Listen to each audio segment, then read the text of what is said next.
안녕하세요. 2021년 1월 31일 한우리 영유아부 예배를 시작하겠습니다. 먼저 제목은 복이 있는 자로 말씀 같이 함께 하겠습니다. 기도로 시작할까요? 하나님 감사합니다. 한 주간 동안 우리를 지켜주시고 또 우리에게 위로와 평안을 주심을 감사합니다. 오늘 하나님께서 정말 복 있는 자로 어떤 심령으로 살아야 될지를 가르쳐 주십니다. 꼭 그런 심령이 되고 가난하고 갈급하고 애통한 심령이 되어서 하나님의 복과 위로함을 받는 저희들 되기를 소원합니다. 감사드리오며 예수 그리스도의 이름으로 기도드렸습니다. 아멘. 오늘 본문 말씀은 마태복음 5장 1절에서 4절 말씀 제가 읽겠습니다. 예수께서 무리를 보시고 산에 올라가 앉으시니 제자들이 나아온지라. 입을 열어 가르쳐 가라사대 심령이 가난한 자는 복이 있나니 천국이 저희 것이며 애통하는 자는 복이 있나니 저희가 위로를 받을 것이며.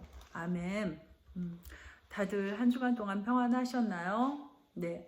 오늘은 마태복음 말씀 중 산상수훈의 말씀 5장 1절에서 4절 말씀 중에 심령이 가난하고 또 애통한 자들이 어떤 자들이며 이런 자들에게 주님은 어떤 말씀으로 위로해 주시는지에 대해서 함께 나눠보겠습니다. 먼저 5장 1절에서 예수님께서 무리를 보시고 산 위에 올라가 앉으시니 제자들이 나왔다 하는데요. 여기서 제자들이란 12제자만 딱 집어서 한 것이 아니라 예수님을 따르고 추종하고 같이 교제했던 자들, 예수님을 정말 알기를 소원하는 무리들에게 예수님께서 가르치셨다고 말씀하십니다.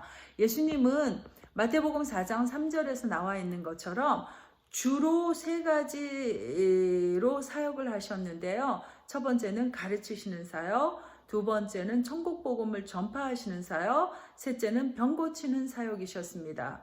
오늘 이 산상수훈의 말씀은 그 가르치심의 절정이시며 그 중심 주제는 천국 복음이고 그 천국 복음은 예수 그리스도께서 가르쳐 주신 최종적이고 가장 중요한 메시지인 것입니다. 오늘 그 말씀 중에서 저도 개인적으로 너무 사모하는 말씀, 심령이 가난한 자와 애통한 자에 대해서 나눠보도록 하겠습니다. 먼저 가난한 자라는 히브리 단어는 아나임이란 말로 부자나 권력자들의 경제수탈과 사회적 억압에서 자신을 구원할 능력이 없는 사람을 가르칩니다. 그러니까 일반적으로 가난한 자는 고아와 과부 같은 사회적 경제적인 약자를 의미하는 것입니다. 두 번째 가난한 상태는 어떤 상황이나 외부적인 환경에서 오는 억울하고 두려운 상태에서 심령의 갈급함으로 오는 가난함을 나타내기도 합니다. 시편의 많은 구절에서 이와 같은 표현을 찾아볼 수 있는데요. 대표적으로 시편 70편 5편에서 다윗의 고백입니다. 나는 가난하고 궁핍하오니 하나님이여 속히 내게 임하소서와 같이 다윗은 그를 모해하고 괴롭히는 대적자들에게 대해 도우심과 구원에 대한 갈급한 심령으로 긴급하게 하나님께 도움을 호소하고 있는 것을 볼 수 있습니다. 세 번째 가장 중요한 것, 심령이 가난한 심령은 자신의 죄로 인해서 애통하는 마음으로 자신의 영적 빈곤과 파탄을 하나님께 자백하는 것입니다. 시편 34편 18편의 다윗은 여호와는 마음이 상한 자에게 가까이 하시고 중심에 통해하는 자를 구원하시는도다 라고 고백합니다. 이러한 심령을 지닌 자들을 신약에서 잠깐 찾아보면 우리와 너무 친근한 삭개오, 그는 이스라엘 백성에게 착취를 하고 갈취한 제물로 육신의 삶은 부자였을지라도 영혼의 만족과 평강이 없는, 그래서 영적인 갈증으로 가득 찼고 또 영적으로 가난해 있었던 그에게 들려오는 예수 그리스도의 복된 소식은 아마도 생명이고 생수였던 것입니다. 또 한 사람, 육신으로는 철저히 거지였으나 그래서 더욱더 하늘과 본향을 생각하고 살았을 거지 나사로와 같은 자들은 분명히 심령이 가난한 자였음을 알 수 있습니다. 이러한 가난한 자들, 심령이 갈급한 자들에게 주님의 위로와 회복의 복된 소식이 임하는 것입니다. 우리의 죄로 마음이 무너진 상태, 말씀대로 살고 싶은데 자꾸 죄성이 올라와서 말씀을 가리고 미워하고 시기하고 판단하고 비교하고 음란을 마음에 품고 마음의 동기가 선하지 않을 때, 이런 내 모습이 싫고 미운데 자꾸 죄성이 올라올 때 우리는 괴롭잖아요. 혹시 이런 내 자신을 그냥 지나치면 안 됩니다. 이런 건 사람이면 다 있는 마음이고 죄인으로 자연스러운 현상이야 라고 가볍게 여기시면 안 되는 것입니다. 우리 모두는 자신의 영적인 상태에 대해 유심히 살펴보는 훈련을 해야 합니다.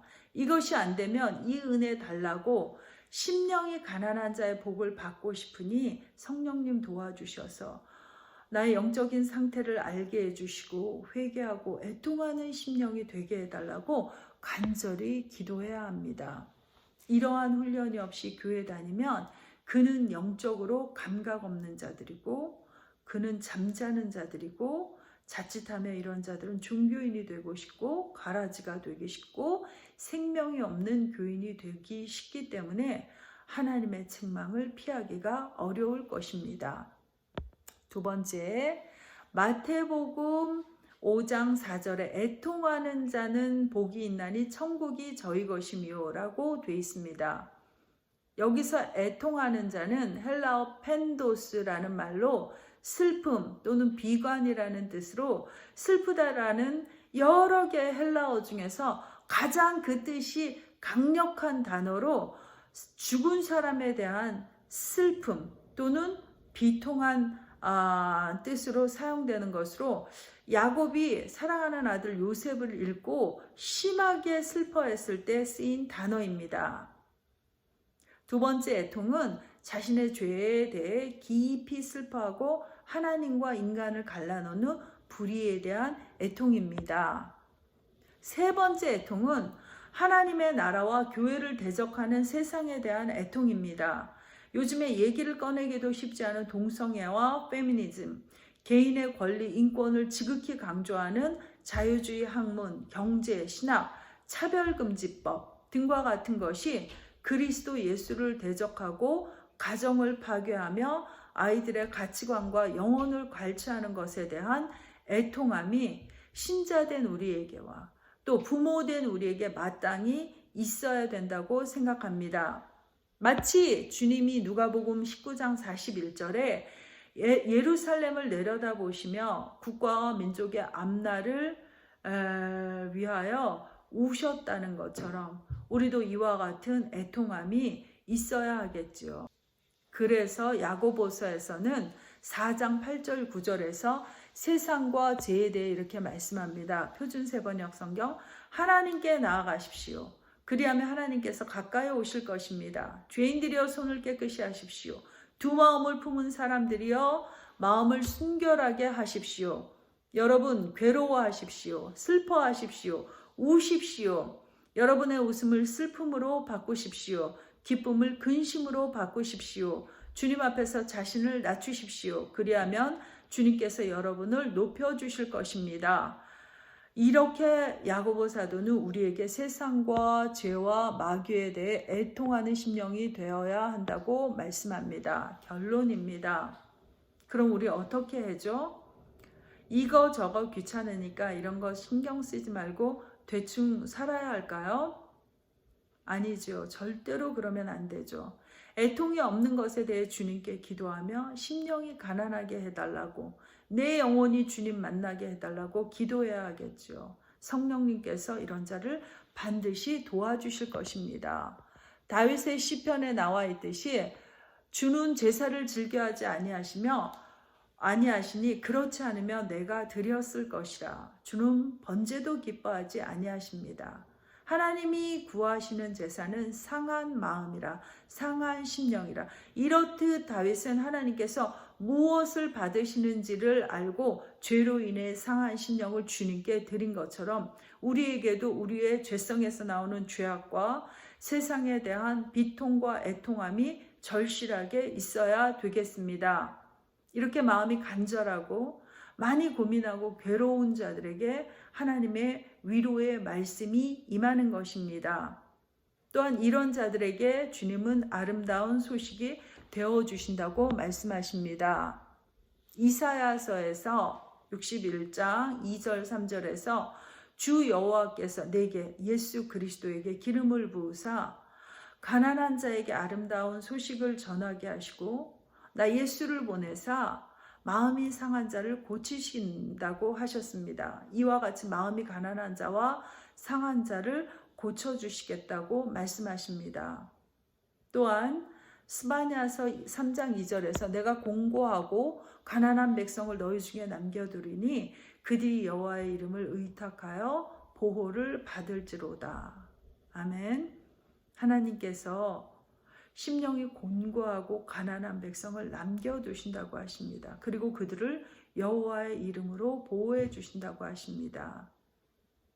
그런 하나님은 이미 하나님의 사랑을 예수 그리스도의 십자가로 확증해 보이셨고 죄와 사망과 형벌의 문제를 완전히 해결해 주셨으며 우는 자, 가난한 자, 마음이 상하여 애통한 자들에게 우리와 항상 임마누엘로 함께 해 주시는 성령님을 주셨고 영원한 천국에 대한 소망과 위로를 주시니 우리는 정말로 행복자입니다. 그렇게 가난하고 공고한 심령으로 남겨진 자들이 우리이기를 소망하며 그런 자들에게 한없이 부어지는 약속의 말씀들과 복을 누리는 저와 여러분의 각 가정이 되기를 소원합니다. 마지막 스바냐서 3장 16절 17절로 말씀을 맺겠습니다. 여호와께서 너의 형벌을 제하셨으며 너의 원수를 쫓아내었으며 이스라엘 왕 여호와가 너희 중에 있으니 네가 다시는 화를 당할까 두려워하지 않을 것이라. 너희 하나님 여호와가 너희 가운데 계시니 그는 구원을 베푸실 전능자시라. 그가 너를 인하여 기쁨을 이기지 못하시며 너를 잠잠히 사랑하시며 너로 인하여 즐거이 부르며 기뻐하시리라. 아멘.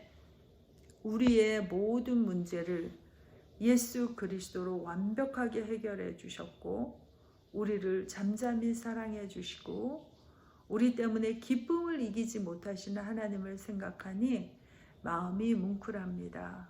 한 주간 내내 주님을 찾고 바라는 간절한 마음으로 하나님의 사랑과 위로를 경험하시고 묵상하는 저와 여러분이 되기를 기도합니다. 감사합니다. 우리 다 같이 기도할까요? 하나님 감사합니다. 정말로 이러한 심령이 가난하고 애통한 심령이 되게 하여 주십시오. 이런 간절함으로 주님 앞에 기도하는 저들이 되게 하여 주시옵소서. 하나님 도와주셔서 우리가 정말로 하나님이 원하시는 아름다운 심령으로 변화되고 그러면서 우리 자녀들이 영적으로 건강한 자녀들로 자라가기를 소원합니다. 아버지 하나님께서 간절한 자에게 찾아오시는 것처럼 우리를 도와주실 것을 믿고 확신합니다. 우리가 한 주간도 승리할 것을 믿고 감사와 찬양을 주님께 돌리고 예수 그리스도의 이름으로 기도드렸습니다. 아멘. 우리 다 같이 주기도문으로 예배 마칠까요? 하늘에 계신 우리 아버지 이름이 거룩히 여김을 받으시오며 나라가 임하옵시며 뜻이 하늘에서 이루어진 것과 같이 땅에서도 이루어지이다. 오늘날 우리에게 일용할 양식을 주옵시고 우리가 우리에게 죄 지은 자를 사하여 준 것 같이 우리의 죄를 사하여 주옵시며 우리를 시험에 들지 말게 하옵시며 다만 악에서 구하옵소서. 대개 나라와 권세와 영광이 아버지께 영원히 있사옵나이다. 아멘. 감사합니다. 승리하세요.